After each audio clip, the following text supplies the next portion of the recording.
Pakistan. We are willing to observe the ceasefire as long as they do so. But while the ceasefire is on, the other activities that they are indulging in, that is the terror infrastructure which is there on the other side of the LC, the terrorist camps, the terrorists, that continues. And therefore there can be no slackening as far as we are concerned in our levels of preparedness or alertness. As far as the other question you asked regarding trust, trust is a very difficult thing to come by, and it takes a very long time to develop. And there have been decades of mistrust between Pakistan and India, and obviously the situation on that score cannot change overnight. However, if the ceasefire continues, if they continue to observe the ceasefire in letter and spirit, if they stop and desist from trying to push terrorists across and foment trouble in India, then all these small steps will definitely go incrementally to build up that level of trust between the two countries. So as I said, the onus is entirely on Pakistan to build up on whatever we have achieved so far. Hi, sir, Navida from Media Express. Do you see the possibility of troop reduction in the valley in the near future? And what's your reading of the situation currently? As I mentioned just a short while ago, that although the ceasefire is in place, we cannot in any way reduce our levels of alertness and preparedness. We have a counter-infiltration grid to prevent any movement from across the line of control. And we also have a counter-terrorism grid in the hinterland. All these deployments are dynamic and they depend on the situation and the threat perception. So from time to time, we do keep reviewing these deployments, and if we feel that the situation permits, then definitely we do take recourse to pulling out some troops from active deployment to the rear areas so that they also get time for rest and relief, as also for training, but they will not be pulled out altogether. Salman Qazi from DD News, please. Good afternoon, sir. So my question is, as one of the biggest stakeholders in the peace of JNK, what is the long-term strategy of Indian Army to ensure that there would be peace in Jammu and Kashmir? You see, the question of peace in Jammu and Kashmir, or for that matter in the whole of India, is a whole of government approach. It involves the political sphere, it involves the local government and administration, it involves the security forces, of which the army also forms part of. So it is not as if it's just the army doing it, it is the whole nation which is together and which has to work together to bring about peace and tranquility. In this overall gamut, the role of the army is to bring down the levels of violence to an extent where the civil administration and the local security forces can then play the role that they have to play in the development of the region and of course of J&K. So that is where the army's role lies, that to work in sync with the local administration and all the other forces who are here. The ultimate aim, of course, being to bring down the levels of violence so that peace and development can take place. Sir, I want to ask regarding Sadbhavna.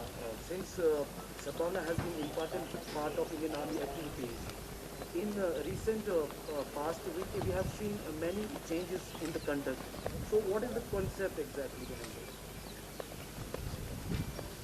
It's a very good question that you have asked. We have been doing these Sadbhavna projects for many years now, in fact more than 2 decades. Every idea which is there, and Sadbhavna is one such idea, had its relevance in a point of time.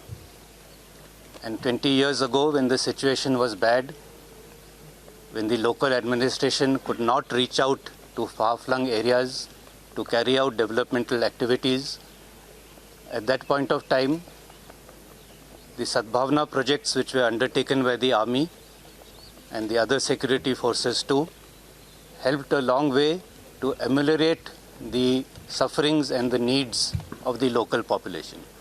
Our schools, for example, the Army Goodwill schools, there were no schools in far-flung areas. So obviously the local youth, the children were suffering from lack of education. And that is where we've stepped in to fill that breach. But as the situation has improved, and as the administration is now being able to reach out into these areas where we were, we will now also change our strategy and recalibrate our Sadbhavna activities in sync with the local administration, so that we do not do duplicate effort and we carry out those activities which are synergized and which will go in a better way and a more efficient way to bring relief and succor to those who need it. So Ishan from Times Now, we have seen the work the Indian Army has done in terms of COVID relief measures or making hospitals available for registration. What are the goals forward, and can you shed some light on the steps that the Army has taken in terms of managing COVID? Yes, well, COVID is another kind of a war, and it is another kind of a war that the entire country is fighting, and I don't think there's any single family which has not been affected by COVID. And therefore it is our responsibility as the armed forces of the nation in this hour of need to do whatever we can for the help of our citizens. After all, if we are there for y'all, for the people of the country. And therefore we have left no stone unturned. We have spared no resources to help out in this hour of need. We have established various hospitals in not only the metros but in other areas also. We have helped the local administration in setting up additional beds, in repairing their oxygen plants, in providing oxygen cylinders, to the extent that we have even pulled out our medical staff, our doctors, from less affected areas and deployed them in the more high pressure stations and areas where there were more COVID cases. But I'm happy to say that overall in the country, the number of COVID cases has now seen a downturn, and I think we are well on the way to beating the second wave that has taken place. And as a result of the capacities that we have built up over the last month and a half, I think we are much better prepared to tackle any third wave that may or may not occur. Sir, good afternoon, sir. This is Farooq Mani, editor, Brighter Kashmir. Sir, my question to you is, you have been there in the Kashmir since last yesterday.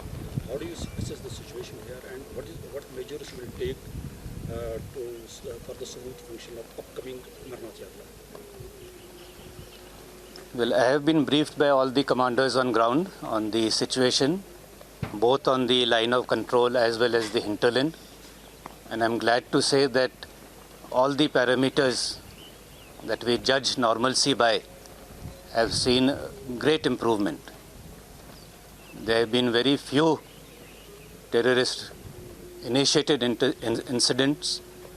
There have been hardly any cases of stone pelting, hardly any cases or nil cases of any IEDs in the recent past. So all these are indicators of a return to a sense of normalcy And these are all indicators that the Awam also wants the same. And that is, I think, a very good thing that is happening. And in this context of a return to normalcy, we are from our side prepared, and we have taken all the necessary steps for the smooth conduct of the Amarnath Yatra. Of course, the decision to conduct the Yatra or not lies with the civil administration, but we are ready from our side. Okay, last question, Gohar from ANI. Sir, what's your message for the youth of Kashmir?